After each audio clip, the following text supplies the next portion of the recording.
Good morning, अस्सलाम वालेकुम। Rising Pakistan में आपको कहेंगे खुशामदीद। मेरे साथ हैं मोहम्मद शुएब, मेरे साथ है Sabeen Farooq. Good morning. Rising Pakistan में आपको कहेंगे वेलकम। उम्मीद है बिल्कुल ठीक ठाक होंगे। नाश्ता वाश्ता या तो कर लिया होगा या फिर हो रहा होगा। बच्चे स्कूल जाने की तैयारी कर रहे होंगे। हमारे इस प्रोग्राम का आगाज हम करते हैं एक छोटे से सवाल के साथ, और सवाल बहुत आसान है सबीन। इरशाद इरशाद नहीं, आप कह सकती कि पूछे पूछे शेर थोड़ी है। इससे पहले कि सबीन कहते कि शेर भी सुनाओ, जो कि मुझे भी नहीं आता, तो मैंने कहा मैं सवाल अभी मैं आपको सुबह सुबह मुश्किल में नहीं डालूंगी। ये अच्छी बात है आपकी। आज मेरा मूड नहीं है आपको मुश्किल में डालने का। Oh that's nice. पूछिए, आपका मूड जरूर है, मुझे मुश्किल में डालने का नहीं, बिल्कुल मुश्किल में डालने का नहीं। सबीन, आपने बताया ही नहीं कि आपने कोई ट्रीटमेंट लिया है, हेयर ट्रीटमेंट ली है, कर्ल्स कराए हैं बाल। ट्रीटमेंट नहीं ली, हेयर स्टाइलिंग कराई है। आपने देख लिया, मैंने मुनासिब नहीं समझा कि मैं वहां से चलकर बताऊं oh my god look at my hair. आज मैंने अपने बालों को कर्ल किया। लेकिन क्या ऐसे होता है सबीन के इसी तरह रैंडमली कोई आपसे कहे कि सबीन बताया ही नहीं तुमने कि नई गाड़ी ली है, बताया ही नहीं तुमने कि तुम्हारे भाई की प्रमोशन हुई है। बात है, वैसे ये बात आपने बिल्कुल ठीक किया है कि अक्सर हमसे बस यही पूछा जा रहा होता है कि बताया ही नहीं तुमने, तो ये कर दिया, हो हमें कौन बताएगा। अच्छा, ये बताया नहीं वाला किस्सा अपनी जगह पे होता है शुएब, बट वो एक बात ताना जो बीच में होता है ना, जो आपकी सारी खुशी को मतलब आप जितना भी खुश होते हैं ना, आपने जितना कुछ अचीव किया होता है उसको किरकिरा कर देता है। जब आप ये बोल देते ना किसी को कि हमें कोई क्यों बताएगा। ये बिल्कुल होता है। अच्छा, और आपके आसपास के लोग ही कर रहे होते हैं। सो ये जो एक क्वेश्चन होता है ना किसी भी मामले को लेकर, वो चाहे प्रमोशन है, वो चाहे नई गाड़ी है, वो चाहे नया मोबाइल फोन है, वो कोई और गुड न्यूज है। कोई अगर आपके आसपास आपको कह रहा है ना कि बताया ही नहीं तुमने, सो बी प्रिपेयर्ड, आपसे सवाल तो होंगे, तो एक मुनासिब जवाब आप सोच के रखें कि आपने जवाब क्या देना है। मैं बताती हूँ ना कि मुनासिब नहीं समझा, अच्छा किया नहीं बताया। अगर बता देते तो आपको किसी वजह से नहीं बताया होगा, और अगर बता देते तो ज़ाहिरा जो सारा मज़ा होता वो किरकिरा हो जाता चीज़ का। क्योंकि अक्सर लोग जो हैं शुएब, अगर देखा जाए तो वो बेसिकली जो है आपकी खुशियों को नज़र लगाते हैं लोग। लेकिन वो जो बात सबीन आपने की ना कि सीधा सीधा ये जवाब दे देना कि मुनासिब नहीं समझा, I think that's a bit kind of a rude thing ना। अच्छा, तो कुछ और मुनासिब जुमला सोचे ना, ये कह देना। अच्छा, ये रूट नहीं होता शुएब, आके कोई आपके मुंह पे बोल दे सीधा सीधा कि अच्छा, अगर उसकी आदतें खराब है तो आप तो आदत ठीक रखें। अरे हाँ, ये बात अच्छी बात है। हम शो में भी यही बात कोट करते हैं कि किसी के एक्शन का रिएक्शन नहीं आपको देना कभी भी। किसी का कोई एक्शन है उसको रिस्पॉन्ड किसी के रंग में रंगने की जरूरत नहीं है। एग्जैक्टली, जो आप हैं वो हैं, पोलाइट रहें, ये बहुत इंपॉर्टेंट है। तो उसमें हाँ मुनासिब सा जवाब बस यही सोच के रखें आपने मुनासिब जवाब क्या देना है। कुछ भी जवाब हो सकता है, जस्ट बात घुमा दें। आई वुड से दैट कि आप कोई ऐसी बात करें कि बस वो डाइवर्ट हो जाए माइंड। ऐसे लोग बड़े ढीठ होते हैं, बात घुमाने से ना, घुमा के बाद वो वहीं पे लेके आते हैं। तो फिर ऐसों के साथ ऐसे ही चलना चाहिए ना कि आप ऐसा जवाब दें, ऐसा जवाब देंगे उनका ढीठपना साइड पे हो जाए। सही बात है वैसे। लेकिन वैसे एक चीज़ है वैसे शुएब, जो हम लोग भी कहते हैं, हमारे बड़े भी कहते हैं, हम हमेशा सुनते आए कि अपनी खुशियों को बहुत ज़्यादा एक्सप्रेस नहीं करना चाहिए। जिस तरह हम सोशल मीडिया पे देख रहे होते हैं ना, हर जगह पर हम बस बता रहे होते हैं कि हम ये हमारी जो है ना वो जनाब ये हमने आज अचीव कर लिया, वो अचीव कर लिया। लोगों को ये नहीं पता होता कि आपने किस तरह उस चीज़ को अचीव किया। तो लोग कहते हैं हो हाय, इसको हो हाय, लिटरली ये वर्ड्स होते हैं लोगों के, लगती है। और ये जो हाय है ना, ये लगती है। और बहुत सारे लोगों को हमने बाद में फिर पोस्ट करते हुए ये देखा कि सोशल मीडिया पे ये पोस्ट कर रहे होते हैं कि हमारा ये चीज़ होनी थी पर वो चीज़ नहीं हुई, या ये चीज़ हमारी ख़राब हो गई है। तो वो डेफिनेटली नज़र इज़ रियल, एब्सोल्युटली। और इसीलिए वो सभी घर में जिस आपने कहा ना, कहते हैं कि चीज़ अगर आप कर रहे हैं, कोई काम अगर आप कर रहे हैं, जब तक काम मुकम्मल नहीं हुआ, ट्राई करें कि इतना शेयर ना करें, ओवर शेयरिंग ना करें। हाँ, बहुत क्लोज सर्कल, बहुत अपने करीबी सर्कल में जरूर आप शेयर कर लें, वेल विशर से। अगर आपको वाकई मालूम है कौन वेल विशर आपका है तो जरूर शेयर करें, अदरवाइज प्लीज बी विजिलेंट। इतना ज्यादा शेयर करने की जरूरत नहीं है। बड़ी डीप बात है। You never know actually. आस्तीन के साम बहुत सारे होते हैं, just be cautious, be careful. Absolutely. तो बेहतर है कि जो काम आप कर लेंगे ना, वो नजर वैसे ही आ जाएगा, फिर बताने की जरूरत नहीं होगी, ढोल पीटने की जरूरत आपको नहीं पड़ेगी। अच्छा, आई थिंक मूविंग ऑन, हमने ज्यादा डिस्कशन कर लिया इस मौजू पर, आगे बढ़ेंगे। आज प्रोग्राम में बहुत जबरदस्त मेहमान हमारे साथ मौजूद होंगे। आज हम जरा तारुफ नहीं करा रहे, आज हम टॉपिक्स नहीं बता रहे क्या क्या हम बात करेंगे। हम डायरेक्टली ब्रेक की तरफ चलते हैं, सभी वापस आएंगे तो बताएंगे। ठीक है, चलो, हमारे प्रोग्राम का वक्त ज्यादा हो ना, लोगों से बात करने का वक्त। चलिए जी, बढ़ते जी एक ब्रेक की जानी। ब्रेक से वापस आते तो मेहमानों साहब की करेंगे मुलाकात। ये है राइजिंग पाकिस्तान।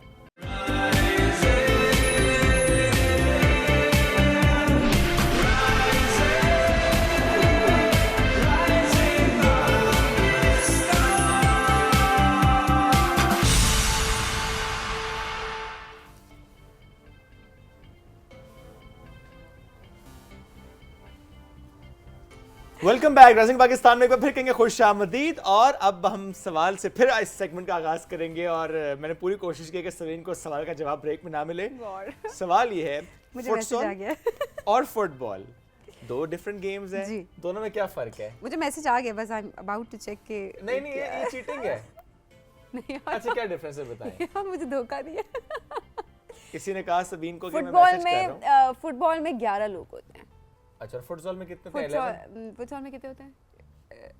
हाँ? अच्छा इशारे करवा लो, खामखा पूछ रही है। टीम वर्क ना, टीम वर्क है। देखिए मेरी टीम मुझे हेल्प आउट कर रही है, मुझे पता है कि मुझे तो पहले ये बताया। लेकिन क्या सिर्फ यही फर्क होता है? अच्छा बहुत से लोगों को नहीं पता, इट्स नॉर्मल फुटसॉल और फुटबॉल का डिफरेंस। तो आज हम इस पर बात भी करेंगे सबीन की क्या डिफरेंस है, because we want to know, we want to explore this actually. और जिस तरह आजकल हम देखते हैं कि स्कूल में स्पेशली हम देख रहे होते हैं कि बच्चे खेल रहे हैं, फुटसॉल भी खेल रहे हैं, फुटबॉल भी खेल रहे हैं। आज ऐसा ही ज़बरदस्त एक स्टूडेंट हमारे साथ मौजूद है कि वैसे भी अच्छा स्टूडेंट है, लेकिन जो खेल है उसमें भी कामयाबी समेट रहा है। Is a very good athlete, swimming बड़ी अच्छी करता है। लेकिन फुटसॉल की अगर मैं बात करूँ तो अपने जो स्कूल है उसमें टीम का कैप्टन भी है और तकरीबन 2 साल से अपने टीम को रिप्रेजेंट कर रहा है। और इंटर रीजन जो कंपटीशन है उसमें रनर अप की टीम की हैसियत से भी ये आगे बढ़े हैं। तो आज हमें ज़यान सऊद ने ज्वाइन किया, ने वेलकम करते हैं। अस्सलाम वालेकुम ज़यान, क्या हाल है? वालेकुम सलाम, अल्हम्दुलिल्लाह मैं ठीक, आप कैसे हैं? बिल्कुल ठीक ठाक। तुम्हारा ख्याल है बेसिक से स्टार्ट करते हैं, बेसिक ये कि हमें फर्क बता दें। अच्छा, तो बेसिक ये होता है कि फुटसॉल का ग्राउंड छोटा होता है, फुटबॉल का ग्राउंड बड़ा होता है। दोनों गेम्स के अगर हम प्रोज एंड कॉन्स देखें तो वो सेम ही है।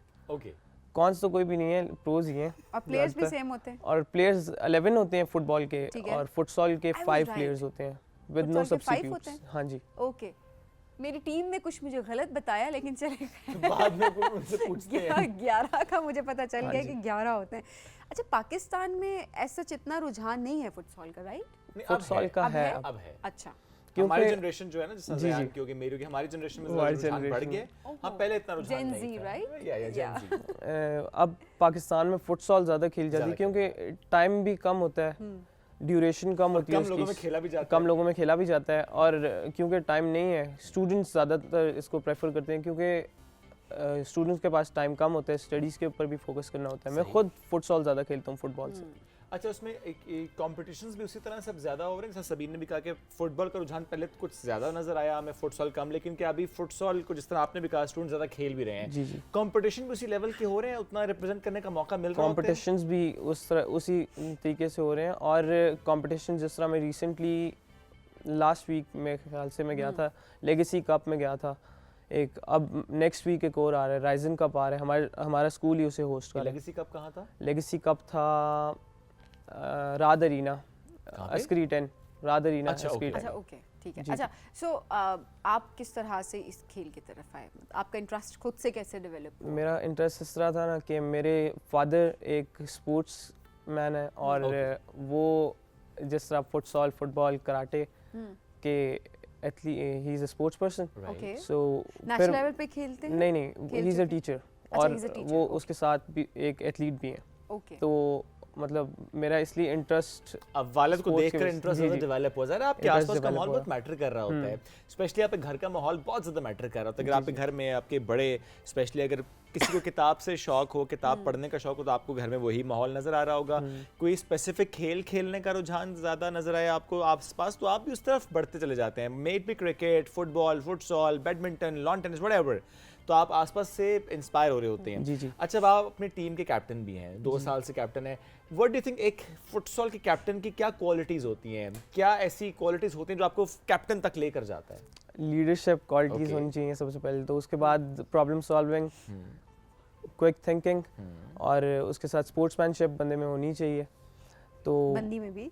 हाँ जी, बंदी में भी और उसको इंस्पायर करना चाहिए लोगों को मेरे ख्याल से, और एक पब्लिक फिगर बनना चाहिए मेरे ख्याल से। क्योंकि ये देखिए, ये तो गोल सेट है ना जो ज़ायन आपने गोल सेट किया है, बड़ा इंपॉर्टेंट है। जी जी। बच्चियां भी आती हैं इस तरफ, कितना वो खेल रही हैं आप देख रहे हैं अपने इर्द-गिर्द? हमने तो लड़कियों को सिखाया हुआ भी है ना, सच बताऊँ तो।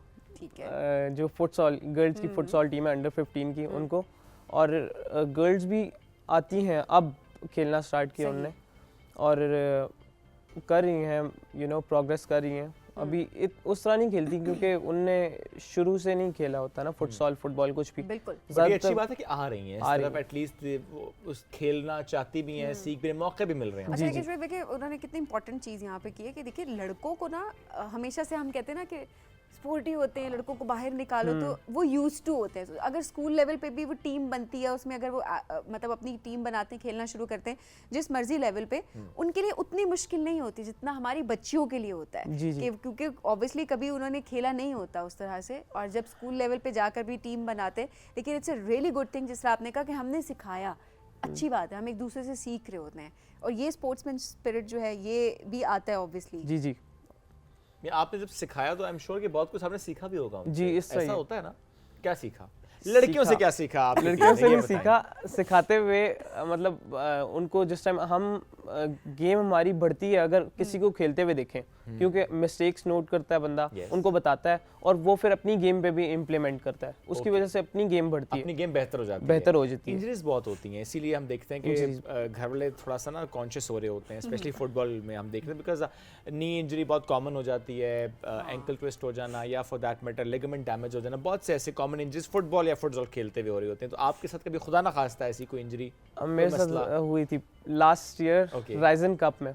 वो मैंने इस तरह शूट किया बॉल, दूसरे जो ओपोनेंट था उसने आगे स्टड्स रख लिए अपने, तो उसकी वजह से ना मेरे एंकल ट्विस्ट हो गया। और फिर मैं मतलब फिर भी खेल रही था मैं तो, लेकिन बहुत ज़्यादा नहीं होती ना, बाद में पड़ा हुआ था उस वक्त नहीं हुआ था। मैं फिर टूर्नामेंट से बाहर हो गया था क्योंकि मैं खेल ही नहीं सक रहा था, तो फिर उसकी वजह से शायद रेस्ट किया कुछ दिन। जी जी। अच्छा, फादर तो ज़रा बहुत सपोर्टिव होंगे, I am sure, he himself is athlete, लेकिन अदरवाइज मदर, बाकी आसपास जो आपके फैमिली मेंबर्स हैं वो कितना सपोर्ट करते हैं आपको? क्या चाहते हैं कि अच्छा फुटसॉल एंड फुटबॉल में आगे जाएं? इस तरह होता है कि हर बंदे का अपना एक ड्रीम गोल होता है और एक गोल होता है। अगर ड्रीम गोल उसका इतना मतलब जैसा मेरा ड्रीम गोल है कि मैं पाकिस्तान को रिप्रेजेंट करूं, लेकिन मेरा गोल है कि मैं एक इंजीनियर बनूं, तो फिर वो मैटर करता है सिचुएशन के ऊपर।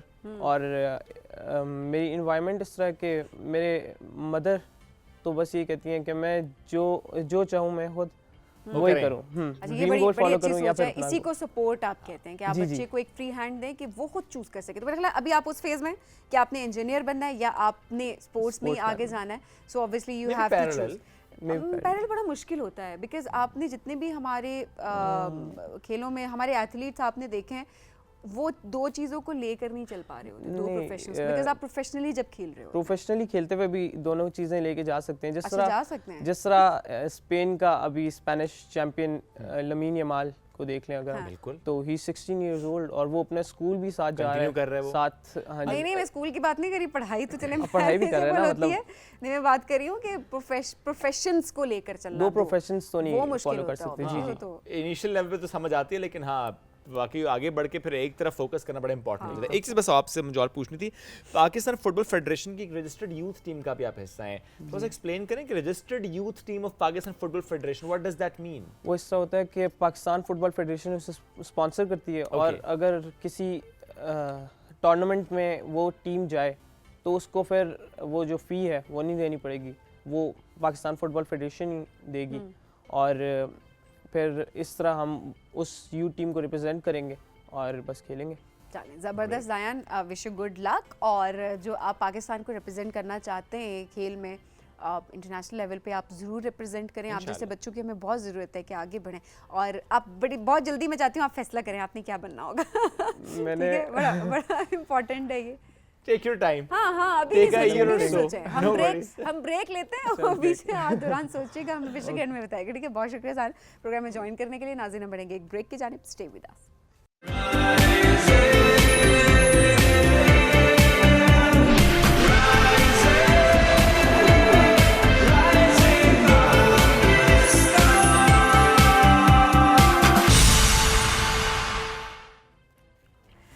वेलकम बैक जी, राइजिंग पाकिस्तान में आपको कहेंगे खुश आमदीद। और आप ज़रा बात करते हैं, एक तो पिछले हफ्ते की तरह हम बात करते हैं और हम अपने टॉपिक को आगे बढ़ाएंगे। जो पिछला हफ्ता हम सब ने देखा कि ऑब्जर्व किया गया, मनाया गया आगाही का आलमी हफ्ता, उसकी एक वजह ये होती है कि बाज़ औक़ात हमें अवेयरनेस नहीं होती, बल्कि ज़्यादातर हम ये देख रहे होते हैं हमें चीज़ों के बारे में आगाही नहीं होती, हमें पता नहीं होता, और अक्सर औक़ात हम वो गलतियाँ कर रहे होते हैं अपनी रोज़मर्रा ज़िंदगी में और हम ये बात करते हैं, हमें जब कोई दूसरा तीसरा आके बताता तो हम कहते हैं वो हमें तो पता ही नहीं था, हमें काश पहले बता दिया होता।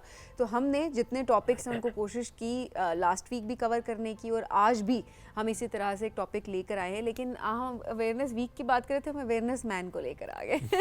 इनको जी चाहिए, जानना चाहते हैं जी मार्गिला हिल्स के अवेयरनेस मैन के जान के हवाले से, और ऑब्वियसली ये करते क्या है जिसके बारे में खैर बड़ी, वैसे ये एक वो मकाम होता है ना कि जहाँ पर आप एक चीज़ बता करना, मतलब बताते हुए भी आपको होता है कि खुद ही आप एम्बैरेस हो रहे होते हैं कि क्या चीज़ है जो हम लोगों को बताने जा रहे हैं जी। आपने कूड़ा नहीं फेंकना वहाँ पे, आपने कचरा नहीं वहाँ पे फैलाना, आपने अपनी एक बैग लेकर जाना है, जहाँ पर अगर आप खाने पीने की कोई अशिया लेकर जा रहे हैं आपने उसको अपने बैग में लेकर जाना है। आप उस बैग को लाकर आकर डस्टबिन में खुद से फेंकेंगे। आपने शोर नहीं मचाना क्योंकि वो हमारी हैबिटेट नहीं है। वहाँ पर वाइल्ड लाइफ मौजूद है मार्गिला हिल्स में, और वहाँ पर जाकर आपने शोर नहीं बजाना, सो दैट वहाँ पर जितने भी वाइल्ड लाइफ है वो डिस्टर्ब ना हो। तो ये अवेयरनेस मैन वहाँ पर इन चीज़ों की आगाही फैलाते हुए हमें नज़र आ रहे हैं कि किस तरह से आपने वहाँ की हैबिटेट को डिस्टर्ब नहीं करना और किस तरह से आपने वहाँ उस जगह को पोल्यूट नहीं करना। बिल्कुल, ये बड़ा इंपॉर्टेंट है। अब जरा इन्होंने स्पॉट चेंज कर लिया। हाँ, प्रीवियसली वो ट्रेल 5 पे नजर आते थे हमें लोगों को अवेयरनेस देते हुए। नाम इनका Mansoor Sherwani, Margalla hills awareness man, जैसा सबीर ने बताया कि इस नाम से, इस टाइटल से जाने जाते हैं। अभी उन्होंने स्पॉट चेंज किया है, अभी ट्रेल 5 पर नज़र नहीं आ रहे, कहीं और चले गए हैं। वहाँ पर क्यों गए हैं, स्पॉट चेंज क्यों किया है, वहाँ पर क्या कर रहे हैं, आज इस पर भी बात करेंगे। और जो बात सबीन हमने की कि ये आगाही कब से स्टार्ट किया, किस चीज़ें इनको मोटिवेट किया कि एज अवेयरनेस मैन ये जाने जाएं, आज हमें स्टूडियो में ज्वाइन किया, उनसे हम बात करेंगे। अस्सलाम वालेकुम मंसूर, कैसे हैं आप? जी वालेकुम सलाम। सबसे पहले पीटीवी का शुक्रिया, आपका शुक्रिया बुलाया। ये पीटीवी पे आना तो एक इंसान के बचपन का ख्वाब होता है, क्योंकि हमारा ऐसा इदारा है जिसकी तारीफ पूरी दुनिया में होती है। माशाल्लाह जी, आपने वक्त दिया, ये बहुत बड़ी बात है। और स्पेशली आप जो काम करें, शुएब ने एक और प्लेटफॉर्म के थ्रू आपके साथ बड़ा एक अच्छी एक डिटेल हमने देखा था कि एक क्रिएट भी की थी चीज़, और बहुत सारी चीज़ें आपके थ्रू। लेकिन मेरी आपसे फर्स्ट टाइम मुलाकात भी हो रही है। ये सफ़र कैसे शुरू हुआ, हमारे नाजरीन के लिए ज़रा बताइएगा इस वक्त जो देख। देखिए, मैं एज अ वॉलंटियर 3 साल से यहाँ पे काम कर रहा हूँ। जब मैं यहाँ पे जाता था हाइकिंग करने, तो मैं देखता था कि लोग रूल्स को फॉलो नहीं कर रहे हैं, ठीक है। और एक साहब से मेरी बातचीत हुई, जब मैंने रोका, उन्हें बताया, वो कहते यार मैं 20 साल से इधर आ रहा हूँ, मुझे पता ही नहीं है कि ये एक नेशनल पार्क है, और तुम्हारे जैसा बंदा खड़ा हो के मुझे रोक रहा है, बता रहे हैं सर ये ना करें वो ना करें। मैं कहा सर मैं इसीलिए यहाँ पे खड़ा हूँ, आप लोगों की खिदमत के लिए। तो जब मैं देखा कि लोग रूल्स को फॉलो नहीं कर रहे, तो मैं कहा किसी एक बंदे को तो आगे बढ़ना पड़ेगा। तो मैंने अपनी मदद आपके तहत लोगों को रोकना शुरू कर दिया। ये सबसे मुश्किल काम है, लोगों को रोकना और समझाना। लेकिन यह है कि मैं अल्हम्दुलिल्लाह फजर की नमाज़ पढ़ के वहाँ पर पहुँच जाता हूँ, और शाम को मगरिब तक मैं वहाँ रहता हूँ डेली। जी डेली। उसकी वजह ये है कि मेरे जाने की ये वजह है कि कोई बंदा ऐसा ना हो कि जो बच सके मेरी अवेयरनेस से। फिर मैं 15 दिन लगातार भी गया हूँ, मैं 1 महीना लगातार भी गया हूँ जब मैंने अवेयरनेस स्टार्ट की। उसकी वजह यह है कि कुछ लोग वीकेंड पे आते हैं, कुछ लोग वीकेंड पे नहीं आते, वीक डेज़ में आते हैं। तो मैंने कहा अब अल्हम्दुलिल्लाह वहाँ पे हर आदमी मुझे जानता है। और पहले हम इतने बड़े बड़े ना वो यानी कि शॉप पर कचरे को उठा के लेके आते थे। अब अल्हम्दुलिल्लाह लोग आके कहते हैं कि यार कचरा ही नहीं है, वहाँ पे हमें कुछ मिला ही नहीं है, साफ़ सुथरे ट्रेल हैं। बल्कि वो इथोपियन एम्बेसडर हैं, वो भी हमारे साथ आए थे क्लीन अप ड्राइव करने। उन्होंने भी कहा कि ये तो जन्नत का टुकड़ा है एक ट्रेल 5, और उन्होंने कहा हमें कुछ भी नहीं मिला, बिल्कुल साफ़ सुथरा है। और इस तरह बाहर से भी लोग आते रहते हैं। इतनी खुशी होती है कि ये अचीव करके, क्योंकि मेरी ज़िंदगी का मकसद ये था कि आने वाली नस्लों को पता हो कि ये एक नेशनल पार्क है, ठीक है। और अल्हम्दुलिल्लाह मैं उसमें कामयाब हो रहा हूँ अल्लाह की तरफ से। देखिए, अब मैं एक महफिल में उस दिन गया तो वहाँ पे बच्चे आए, बच्चे आके मुझे कहते हैं अवेयरनेस में no smoking, no littering, no monkey feeding. तो मुझे इतनी खुशी हुई कि हमारा जो मैसेज ना फैल रहा है आपके चैनल के थ्रू, सोशल मीडिया के थ्रू, और वहाँ पे खड़े होने की वजह से, तो ये उसमें मुझे बड़ी खुशी फील होती है कि हम इसमें कामयाब हो रहे हैं। ट्रेल हमारे अल्हम्दुलिल्लाह साफ़ सुथरे हैं। और देखिए अवेयरनेस का बहुत फ़ायदा होता है। देखिए हमारे जो मैसेजेस हैं बहुत स्ट्रॉन्ग है, इस तरह स्ट्रॉन्ग है कि फॉर एग्जांपल अगर मैं यहाँ पे सिगरेट पीऊँ इस जगह पे, तो आप कहेंगे भाई मंसूर भाई यहाँ पे सिगरेट नहीं पी सकते, सही बात। तो मैसेज मेरे दिल को लगेगा जाके मैं गलत कर रहा हूँ। इसी तरह जब लोगों से कहता हूँ कि म्यूज़िक नहीं सुनना, जैसे सबीन ने बताया यहाँ पे स्मोकिंग नहीं करनी, लिटरिंग नहीं करनी, फिर लोग वहाँ पे अक्सर ना एक साहब ना ढोल लेके आ गए। मैंने कहा ये क्या? कहते जी हमने इंजॉय करना है, जंगल को इंजॉय करना है। मैंने कहा आप इंजॉय कर रहे हैं लेकिन हमारे जानवरों को डिस्टर्ब कर रहे हैं, ठीक है। उनसे कि जानवर कैसे डिस्टर्ब होंगे? मैं कहा देखिए आप जब ढोल बजाएंगे, शोर मचाएंगे, तो जो छोटे जो जानवर हैं अपने बिलों से नहीं निकलेंगे, बड़े जानवर डर जाएंगे।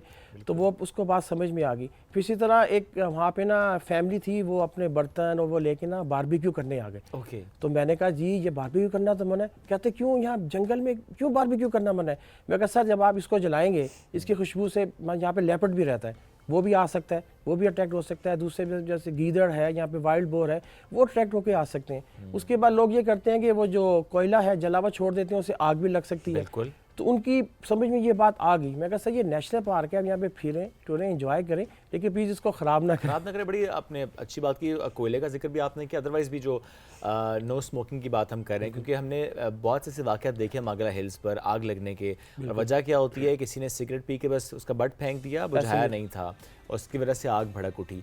और ऐसे बहुत से और वाक़या जिस तरह बारबेक्यू का आपने जिक्र किया, बड़ा कॉमन प्रैक्टिस है लोगों की कि अच्छा किसी ऐसे स्पॉट पर जाएंगे, किसी ग्रीन एरिया में जाएंगे, जंगल में जाएंगे, अच्छा फोटोग्राफी बड़ी अच्छी हो जाएगी, साथ बारबेक्यू करेंगे, विल हैव सम फन। लेकिन आपके उस फन के चक्कर में आपका जो आसपास का माहौल है वो तबाह हो जाता है। एक बात इसमें और भी आपने कि नो मंकी फीडिंग, तो आप प्लीज़ लोगों को बताएं कि ये कितना इंपॉर्टेंट है कि जो लोग ले जाते हैं और कि हम केले खिला के आएंगे बंदरों को, उसकी वजह से क्या नुकसान हो रहा है। तो ये जो नो मंकी फीडिंग है हमारा बहुत बड़ा मैसेज है। उसकी वजह ये है कि देखिए अल्लाह ताला ने जब बंदर पैदा किए हैं, उनके खाने पीने की हर चीज़ उनके नेचुरल हैबिटेट में रखी है। बिल्कुल। लोग सवाब की नीयत से जाते हैं, वो समझते हैं शायद बंदरों के लिए खाने के लिए कुछ नहीं है तो हम उनको देंगे, हमें सवाब भी होगा। तो एक साहब मुझे दामनी को रोड पे मिले, तो वो बंदरों हॉट पॉट में ना पराठे लेके आए, शाबाश। देसी घी वाले। मैंने कहा सर ऐसे मैनू दे दियो, मैनू नहीं लभदा हो जाए देसी घी। तो वो कहते क्यों, मैं तुम्हें क्यों दूँ? फिर वो मुझे कहते हैं तेरे ते अल्लाह दा अज़ाब होएगा। मैंने कहा क्यों सर? तेरी वजह तो ना बंदर भूखे ने। और मैंने कहा सर मेरी बात सुनिए, आप कितने बंदरों को दे रहे हैं? कहता 10-15। मैं कहा सर आप पूरे मारगला का ठेका ले लें, हज़ारों बंदर हैं, आप उनको दें। हम कहेंगे जी ये साहब आते हैं और देसी घी के पराठे सब बंदरों को खिलाते हैं। मैं कहा बाकी बंदर अल्लाह पाल रहे ना? कहता हाँ। फिर सोच में पड़ गया, तेरी बात तो ठीक है। मैं कहा सर इससे ये होता है कि बंदर लेजी हो जाते हैं। फॉर एग्जाम्पल मुझे कोई सैलरी दे हर महीने के महीने, और मुझे क्या आपने घर में रहना है, मैं कहूँगा सैलरी आ रही है, मेरी मौजें। इसी तरह बंदर रोड के किनारे आके बैठ जाता है, लेज़ी होता है, सियाहों पे हमला करता है, घरों में चला जाता है। आए दिन शिकायत आती है कि जी F10 में इधर उधर हमारे घरों में बंदर आ रहे। क्यों? क्योंकि जब वो चिप्स के बिस्किट्स के आदी होंगे, आपने उनको खुद रास्ता दिखाया। अच्छा दूसरी बात ये कि आपने आदी कर दिया ना, जी, वो जो बिल्कुल हम फिर कहते हैं कि बंदर अटैक कर रहे हैं, कुछ कर रहे हैं, आपने उनको एडिक्ट कर दिया। जो भी गाड़ी गुजरेगी हर कोई तो देसी घी के पराठे लेके नहीं घूम रहा होता ऑब्वियसली।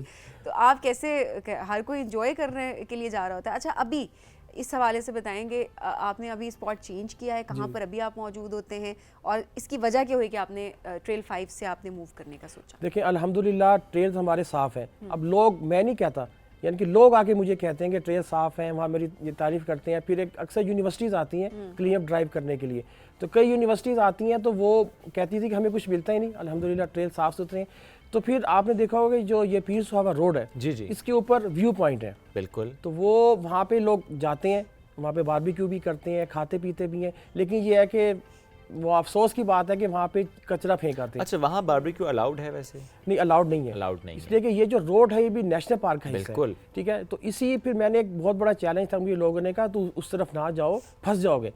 मैंने कहा पहले जब मैं ट्रेल पे अवेयरनेस शुरू की थी, लोग मुझे कहते थे कि तुम 1000 साल भी लगे रहोगे तो तुम ये नहीं कर सकोगे। लेकिन मैंने अल्लाह का नाम लेके और मैंने शुरू किया था, अल्हम्दुलिल्लाह कामयाबी हुई। कहते हैं ना हिम्मत मर्दा मदद खुदा। फिर मैं दामनिको रोड पे जो व्यू पॉइंट है, अब मैं हर संडे को, जो आने वाला संडे है, इस संडे भी सुबह 6 बजे वहाँ जाऊँगा और सारा दिन शाम तक खड़ा रहूँगा। सैकड़ों वहाँ पे लोग आते हैं और लोगों को ये अवेयरनेस देता हूँ कि भी ये भी नेशनल पार्क का हिस्सा है, यहाँ पे आप आएँ, खाएं पिएं, एंजॉय करें, इस्लामाबाद का व्यू देखें खूबसूरत, लेकिन प्लीज़ कचरा फेंक के ना जाए। मतलब लोगों का रिस्पांस क्या होता है? स्पेशली मैं ट्रेल के पर्सपेक्टिव से बात करना चाहूँगी। आप एक स्पेसिफिक टायर में होते हैं जिस तरह भी, क्या लोग ये समझते हैं कि आप मैनेजमेंट का हिस्सा हैं, या उनको इस बात का पता है आप कि नहीं आप सिर्फ अवेयरनेस के लिए वहाँ पर मौजूद हैं, आवाम में से ही हैं? जी बिल्कुल ऐसे। पहले तो लोग असल में कई लोग मेरे गेटअप की वजह से भी मेरे पास आ जाते थे। अच्छा। जब आ जाते थे तो फंस जाते थे, फिर मैं उनकी अवेयरनेस पूरी करता था। तो अब तो लोगों को वहाँ पे पता है। लेकिन ये है कि मैं जब यहाँ पे, जब जैसे इसकी पीर सुहावा रोड की बात है, तो यहाँ पे लोग बड़ा अच्छा रिस्पांस दे रहे हैं। बल्कि कुछ लोग मेरे पास आए, उन्होंने मुझे कहा कि यार आप जो बात कह रहे हो यहाँ पे हमें ज़रूरत थी कि आप जैसा बंदा आके खड़ा हो और यहाँ पे हमें ये बात बताए कि ये भी एक नेशनल पार्क का हिस्सा है। तो लोगों का रिस्पांस बहुत अच्छा था। सारा दिन लोग आते रहते हैं, गपशप करते रहते हैं, फिर कहते हैं और भी बातें बताओ। फिर मैं खुद, देखें एक जब तक आप अमली मुजाहरा नहीं ना करेंगे किसी चीज़ का तो आप कुछ कर नहीं सकते। वरना लोग मुझे कहेंगे यार ये भाषण देता रहता है, बातें करता है, खुद नहीं करता। मैं खुद क्लीन अप करता हूँ, मैं पेम्पर उठाता हूँ, मैं कचरा उठाता हूँ, मैं सारा दिन वहाँ पे खड़ा होकर नीचे जाके ना 1-1 किलोमीटर नीचे जाके मैं इसके ऊपर टाइम लगा के ना डिस्टेंस 1 किलोमीटर नीचे गया हूँ, मैं बोतल उठा के लाया हूँ। ओके। और उसका यानी कि ढकना गायब था, डिस्पोजेबल बोतल का। अब वो ढकना खाने से कई तरह की वहाँ फेजेंट है, जानवर है, जब उनका पोस्टमार्टम किया गया तो अंदर से प्लास्टिक निकली, तो वो मर जाते हैं। अब देखिए इसका कौन जिम्मेदार होगा? ये हम अच्छा, जिम्मेदार हैं और कौन? बिल्कुल ऐसे ही है। हम एक और चीज़ है, हम हमेशा बात करते हैं ज़मीन के ऊपर रहने वाले जानवरों की, लेकिन जो मार्गलाइज नेशनल पार्क की सॉइल है उसमें 36 से ज़्यादा कीड़े मकोड़े हैं जो ज़मीन के नीचे रहते हैं। आप अगर इसकी मिट्टी को खोदना शुरू करें ना, तो आपको थोड़ी देर में नीचे कीड़े मकोड़े और 100 तरह की चीज़ें नजर आनी शुरू हो जाएंगी। उनकी लाइफ भी तो हम डिस्टर्ब करते हैं ना प्लास्टिक फेंकने से। उनकी लाइफ इस तरह डिस्टर्ब होती है कि जब वो आपको शॉपर है, बैग है या कोई जूस का डब्बा है, आप उसको जब फेंक देंगे तो जहाँ से उन्होंने निकलना होगा, उनके घर का रास्ता है, वहाँ जाके वो ऊपर फंस जाएगा। उसके बाद शबनम गिरेगी, पानी गिरेगा उस पर, ऐसा यानी कि स्मेल हो जाएगी और ऐसी चीज़ें पैदा होंगी जो वहाँ की नेटिव नहीं है, जिससे वहाँ के वाइल्ड लाइफ को भी खतरा होगा और इंसानों को भी खतरा होगा, और फिर उनको अपना नया रास्ता बनाने के लिए बड़ी देर लगेगी। तो सारी आपने जो इकोसिस्टम्स को डिस्टर्ब कर दिया। जी बिल्कुल। आपने प्लास्टिक की बोतल तो खुद भी रखी हुई है? हाँ, इसका भी बड़ा अच्छा वाकया है। ये अच्छे वाली बोतल है, यानी कि आप इसको यूज़ कर सकते हैं। मैंने ना एक साहब से कहा, वो डिस्पोजेबल बोतल लेके आए थे। मैंने कहा सर आप ना ऐसी बोतल ले लें। कहता मुझसे नाराज़ हो गए, कहते हो तुम अपना बिजनेस कर रहे हो, तुम अपनी बोतल्स बेच रहे हो। मैंने कहा सर ये छोड़ें, आप इस तरह की कोई अच्छी जो यानी कि रीयूजेबल होती है, इसका प्लास्टिक अच्छा होता है, या ग्लास बोतल ले जाएं। हाँ वो ले लें। तो पता है क्या, एक और आपको बात बताऊँ, जो कांच होता है ना, अक्सर ये होता है कि अगर लोग कांच की बोतल भी फेंक देते हैं। तो गर्मी में ये होता है कि अगर आप कांच की बोतल पड़ी हुई हो, इसे एक्सपेरिमेंट भी लोगों ने किया है, उससे भी आग लग जाती है, क्योंकि वो मुहद्दब अदसे का काम देती है। जब सूरज की रोशनी उस पर आएगी ना, और वो कांच में से गुजर के नीचे खुश्क जो पत्ते होंगे उस पर पड़ेगी, उससे भी आग लग जाती है जंगल में। प्लास्टिक बोतल से भी आग लग सकती है। इसलिए शीशा भी नुकसानदेह, अदरवाइज भी टूट जाए अगर फॉर एग्जांपल, और कोई जानवर का पैर भी आ सकता है, जानवर खाना खा रहा है, उसके लिए डेंजरस हो सकता है। इवन हम लोग वहाँ पे जा रहे हैं, वॉक कर रहे हैं, this could happen to anybody. तो be very careful with your stuff जो आप साथ लेकर जा रहे हैं। अच्छा, इसमें बस एक चीज़ जो मैसेज आप देना चाहें हमारे नाज़रीन को, चूँकि वैसे तो आप चलते फिरते मैसेज हैं, ट्रेल 5 पर हो या दामनिको पर, जो बात आप लास्ट में ऐड करना चाहते हो? मैं ये बात कहना चाहता हूँ कि जो दामनिको रोड है, क्योंकि मेरा फोकस इसके ऊपर है, ये भी नेशनल पार्क का हिस्सा है। आएँ यहाँ पे इंजॉय करें, खाएं पिए जो मर्जी करें, लेकिन प्लीज़ अपना बैग लेके आएँ और यहाँ पे कचरा ना करें, और यहाँ पे मंकी फीडिंग ना करें, क्योंकि देखें पूरी दुनिया प्लास्टिक से और उससे परेशान है। हम पूरी दुनिया जंगलात को बचाने के लिए, क्लाइमेट चेंज, ग्लोबल वार्मिंग से लड़ रही है, करोड़ों डॉलर्स खर्च कर रही है, तो हम क्यों खुद अपने माहौल को, अपने जंगलात को ख़राब कर रहे हैं? ये मार्गलाइज नेशनल पार्क वो वाहिद कैपिटल, इस्लामाबाद की बात करो, ये दुनिया का वाहिद कैपिटल है कि रोड के इधर आबादी है, रोड के उधर एक नेशनल पार्क है जिसमें वाइल्ड लाइफ भी रह रही है। हम तो खुशकिस्मत हैं। और आपको तो इनकाउंटर भी हुआ है ना वाइल्ड लाइफ से? कई दफ़ा हुआ है, यानी कि आपको जैसे स्नेक सामने आ जाते हैं, बंदर सामने आ जाते हैं, तो आप हमेशा काम डाउन रहे, आराम से रहे। बस मेरे सामने कोबरा आ गया था ब्लैक। तो मैं जा रहा था, उसने मुझे उठ के देखा तो मैं आराम से खड़ा रहा। मेरे पीछे वाले लोग ना चीखने लगे, मैंने कहा आप चुप करो। मैं बिल्कुल यूँ खड़ा हो गया, उसने मुझे बकायदा यूँ देखा है, उसके बाद रास्ता चेंज कर लिया। जैसे लेपर्ड है या वाइल्ड बोर है या बंदर है आपके सामने आ जाए। पिछले रमज़ान में 2 बजे का वक्त था, रोज़े में मैं बिल्कुल अकेला जा रहा था, तो दोनों तरफ से ना बंदर आ गए और वो एंग्री काफ़ी मूड में थे। अब मैं जब गया, मैंने कहा अब मैं अगर भागूंगा तो मुश्किल है। मैंने अपना मोबाइल निकाला, मैं उसको देखता हुआ ट्रेल 5 पे आगे चला गया। बंदरों को पता चल गया कि ये है वो शख्स जो मेरे देसी के पराठे जो है ना उसके रास्ते की रुकावट है। मना करता है कि देसी के पराठे नहीं खिलाने। लेकिन बड़ा अच्छा मैसेज आपने दिया कि जब भी ऐसे आपको इनकाउंटर होता है किसी भी चीज़ से, किसी भी जानवर से, तो आपको एकदम रिएक्ट नहीं करना होता, आराम से, और उसके बाद आप साइड से निकल जाए, क्योंकि बाज़ों का जब आप चीख मार रहे होते हैं वो जानवर डर जाता है आपसे, आप उससे डर रहे होते हैं, वो आपसे डर रहा होता है, वो डिफेंसिव होकर आपके ऊपर हमला कर जाता है। लेकिन ओवरऑल भी केयरफुल रहना बहुत इंपॉर्टेंट है। और बड़ा इंपॉर्टेंट मैसेज जो मंसूर साहब ने दिया है, ख्याल रखें। सिर्फ हम मार्गला की बात नहीं करें, जस्ट एक एग्जाम्पल है जो कि हमारी कोशिश होती है कि हम लेकर आपके लिए आएँ, लेकिन इंपॉर्टेंट यहाँ पर ये चीज़ है कि अपने इर्द गिर्द अपने घर को भी साफ रखें। चीज़ शुरू होती है आपके घर से, फिर आपकी गली से, आपके घर के बाहर, आपके मोहल्ले से, आपकी कम्युनिटी होती है, एंड देन ऑब्वियसली आप उस चीज़ को आगे इम्प्लीमेंट कर रहे होते हैं। तो सफाई निस्फ ईमान है, तो इसको जो है इस पे अमल करना बहुत इंपॉर्टेंट। मंसूर बहुत शुक्रिया प्रोग्राम में ज्वाइन करने के लिए। नाज़रीन, हम बढ़ेंगे एक ब्रेक की जानिब, स्टे विद अस।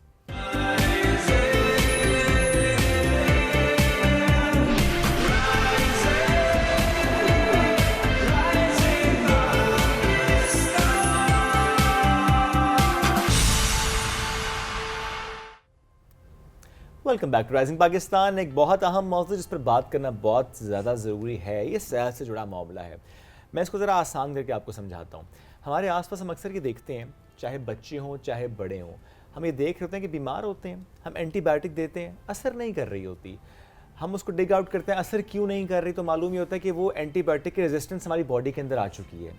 इसकी रीजंस क्या होती हैं? तो बहुत सी रीजंस होती हैं, जिसमें एक रीज़न शायद ये भी है कि जब हम एंटीबायोटिक इस्तेमाल कर रहे होते हैं, जो भी दवाई बच जाती है हम उसे सही तरीके से तल्फ नहीं करते। फॉर एग्जाम्पल हम उसे सिंक में बहा देंगे, हम डस्टबिन में फेंक देंगे, यानी वो या तो सॉइल का हिस्सा बन जाएगी, यानी आपकी लैंड का हिस्सा बन जाएगी, हो सकता है आप किसी स्ट्रीम में उसे बहा दें। होगा क्या, इवन आपके जो गटर्स हैं, होगा ये कि वहाँ पे जो बैक्टीरिया मौजूद होगा उसके अंदर उसकी रेजिस्टेंस डेवलप हो जाएगी, वो उससे लड़ना सीख जाएगा, वो ज़्यादा मजबूत हो जाएगा, वो ज़्यादा ताकतवर हो जाएगा। फिर जब वो हमला करेगा तो वही एंटीबायोटिक जो पहले असर करती थी अब असर नहीं करेगी। तो basically AMR, anti microbial resistance, 18 से लेकर 24 तारीख तक वर्ल्ड AMR यानी world anti microbial resistance awareness week मनाया गया है। हर साल मनाया जाता है। इसका मकसद ये होता है ताकि हम सब इस पर बात भी करें, इसकी आगाही भी हो और लोग इसके मुताबिक अपने जो आसपास का माहौल है उसको थोड़ा चेंज कर सकें। बेसिक की अगर हम बात करें वो ये कि डॉक्टर से पूछा नहीं, बीमार हुए, बच्चों को फौरन एंटीबायोटिक्स बिल्कुल कर दी। यू डोंट नो कि उसको आपने 3 डेज लेना है, 5 डेज लेना है, 7 डेज लेना है। एक तो आपने स्टार्ट कर दी, उसके बाद आपने वो कोर्स भी कंप्लीट नहीं किया। सो ऑब्वियसली बहुत सारे लोग ये कहते हैं कि हम बीमार हो गए, हम पे एंटीबायोटिक असर नहीं करी, तो obviously this is one of the reason कि आप उसको सही तरीके से लेते रहे या आप खुद से। अब मुझे हैरानगी इस बात पे होती है, बड़ा अफसोस भी होता है कि आपने इर्द गिर्द देखें छोटे छोटे बच्चे, मतलब आप न्यूबॉर्न बेबीज पैदा की होता बात है करें, एंटीबायोटिक्स दे रहे होते खुद हैं से कि जी बच्चे को खांसी हो गई या बच्चे को फ्लू, अच्छा फ्लू में एंटीबायोटिक्स दे रहे होते, बिकॉज आपको पता ही नहीं है कि आपने क्या कर रहा है। तो आपने हेल्थ स्पेशलिस्ट के पास जाना है, आपका डॉक्टर जो आपको जिस भी तरह से एंटीबायोटिक जो है वो सजेस्ट करेगा आप उस तरह लेंगे। लेकिन आजकल मसला एक ये भी आ गया है कि डॉक्टर्स भी फौरन एंटीबायोटिक देना शुरू कर देते हैं। दोनों मसले, एक कि आप खुद से मेडिसिन ले रहे हैं और सही तरीके से नहीं ले रहे, डोज भी मुकम्मल नहीं ले रहे। दूसरा ये कि डॉक्टर्स भी अन्यवाह एंटीबायोटिक्स जो प्रिस्क्राइब करें। तो बात करते हैं इससे आज हम बात करेंगे। हमें 2 ज़बरदस्त सीनियर साइंटिस्ट हमने ज्वाइन किया है, NIH से इनका ताल्लुक है, हमें ज्वाइन किया है, नेशनल AMR प्रोग्राम को लीड भी करें डॉक्टर उमेरा नसीर साहब। अस्सलाम वालेकुम, वेलकम टू द शो। साथ मौजूद सीनियर साइंटिस्ट डॉक्टर ज़रूहा अशरफा साहब, मुश्किल नाम है आपका, सॉरी, ज़ुरवा अशरफ साहब, कैसी हैं आप? बिल्कुल ठीक है। पहले नाम का मतलब बताया था कि हम जरा लोगों को बताएं कि ज़ुरवा का मतलब क्या होता है। सुरवा का मतलब होता है पीक। पीक, ओके, इस वक्त मसला भी पीक पे है जिस पर आज हम ये डिस्कशन कर रहे हैं। डॉक्टर साहब आपसे स्टार्ट करते हैं। AMR, एंटी माइक्रोबियल रेजिस्टेंस, ये बड़ा इंपॉर्टेंट है कि हम इस पर एटलीस्ट बात करना शुरू करें। इस साल का तो थीम बड़ा इंपॉर्टेंट है, educate, advocate and act now. तो प्लीज़ एक्सप्लेन करें कि कितना सीवियर हो चुका है ये इशू। हाँ जी, एक्चुअली हमें एक जो टर्म है ना एंटी माइक्रोबियल रेजिस्टेंस, इसका भी हम लोगों को आइडिया भी नहीं होता। माइक्रोब्स में हम सिर्फ बैक्टीरिया की बात करते हैं। माइक्रोब्स का मतलब जरासीम है आम जुबान में। वो जरासीम आपके बैक्टीरिया भी हो सकते हैं, वायरस भी हो सकते हैं, फंगल इन्फेक्शन जो फंगस भी हो सकते हैं, इवन पैरासाइट्स भी हो सकते हैं। सो बिल्कुल जिस तरह भी इन्होंने जिक्र किया कि लोग फ्लू में एंटीबायोटिक ले लेते हैं, और ये जिस तरह फ्लू जो है वायरल इन्फेक्शन है, ठीक है, उसमें आप एंटीबायोटिक जो है वो बैक्टीरिया को यूज़ करने के लिए है। सो इस ईयर का जो थीम है educate, advocate and act now, तो उसी पे हमने हमारा फोकस है इस वीक में भी कि हम कम्युनिटी को, डॉक्टर्स को और जितने भी और लोग इसमें इन्वॉल्व हैं, जिस तरह एनिमल सेक्टर के लोग हैं जो कि अपने एनिमल्स को भी एंटीबायोटिक देते हैं और वो एनिमल्स हम खाते हैं, चाहे पोल्ट्री में है या दूसरा रेड मीट है।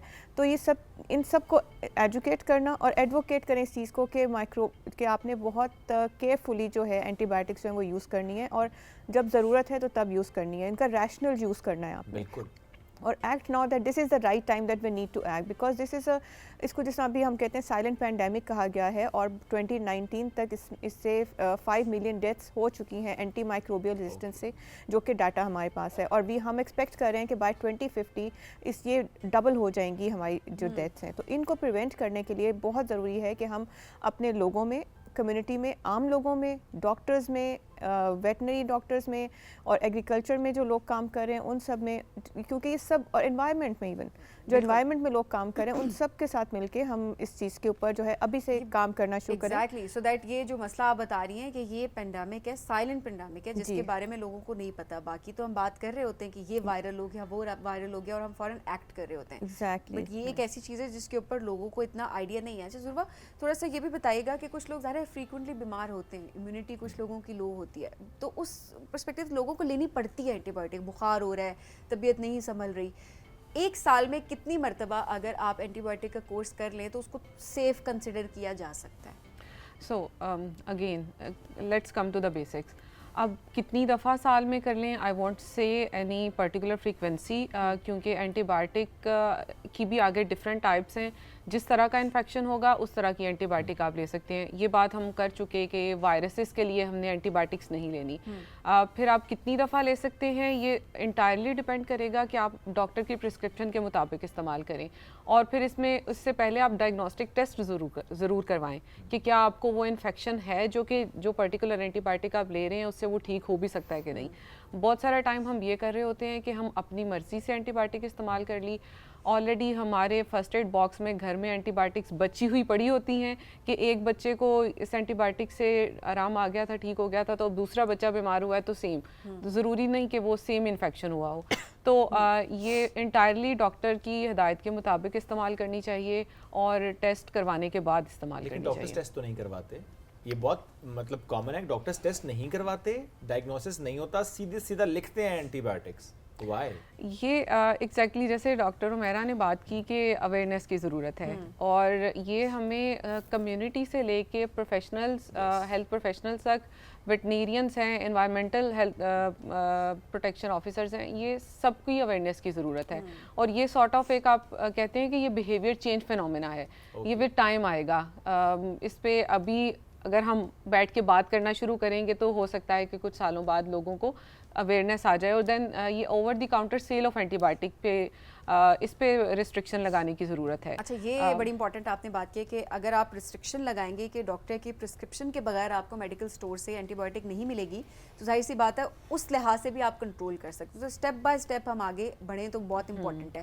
डॉक्टर साहिबा, बीमार जो लोग हो रहे होते हैं, ज़्यादा बुखार अगर उनको हो गया है, और let's suppose blood test doctor ज़्यादातर डॉक्टर्स करवा रहे होते हैं, बहुत सारे नहीं भी करवा रहे होते ऑब्वियसली, आई डू अग्री, हाँ, कि लोग नहीं भी करवा रहे होते, बस हाँ गला ख़राब है, गला चेक किया, ब्लड टेस्ट भी कि आपको इन्फेक्शन आया, ब्लड में नहीं आया, वो आपको लिख के दे दी एंटीबायोटिक कुछ भी।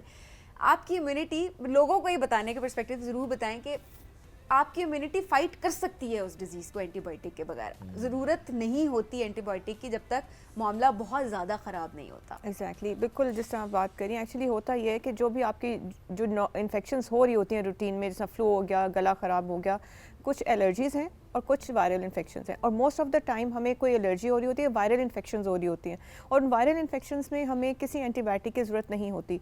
और अगर हम थोड़ा सा उसको वेट कर लें 2 to 3 डेज़, तो फीवर खुद ही सबसाइड हो जाता है, इन्फेक्शन सेटल हो जाती है if it is viral.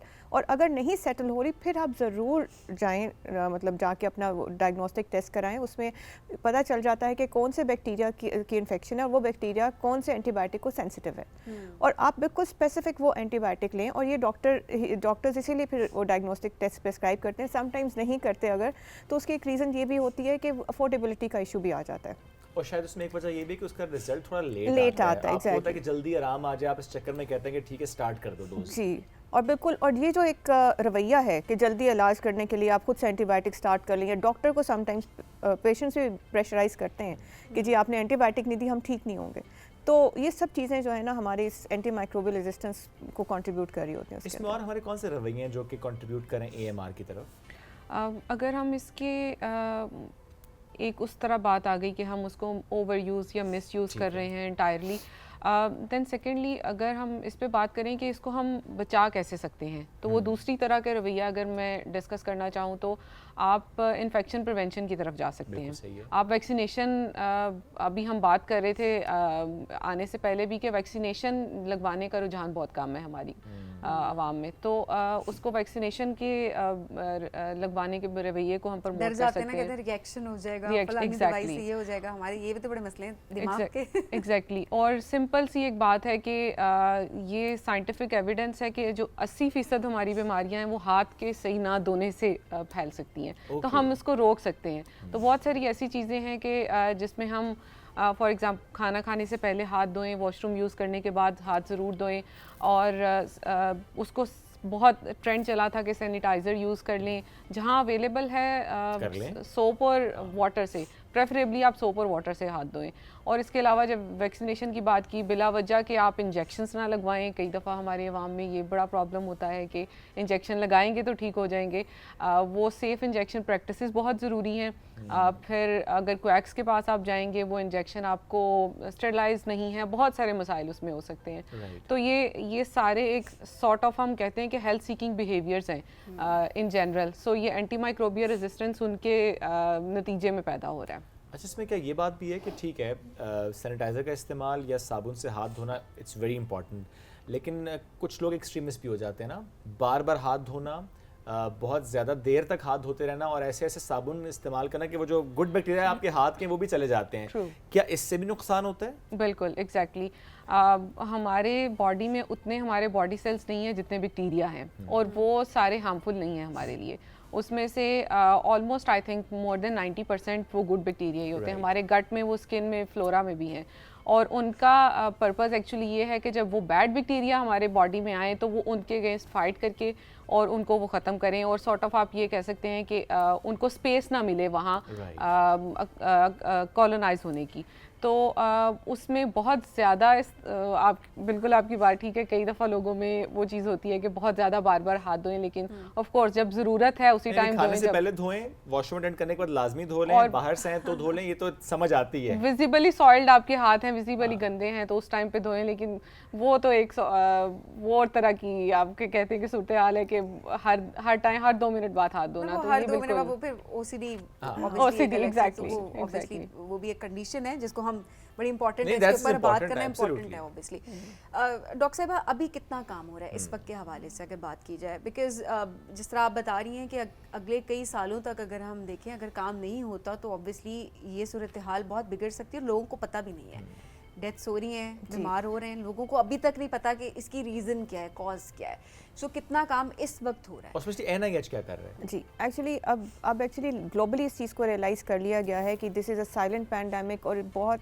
Important है इसको इसी टाइम पे टैकल करना। तो अभी एक UN हाई लेवल एक मीटिंग हुई थी जिसमें पॉलिटिकल डिक्लेरेशन एक साइन की गई है ग्लोबल लेवल पे, जिस पे different member state including Pakistan कि जी हम एंटी माइक्रोबियल रेजिस्टेंस को की कंटेनमेंट के लिए, इसको कंट्रोल करने के लिए।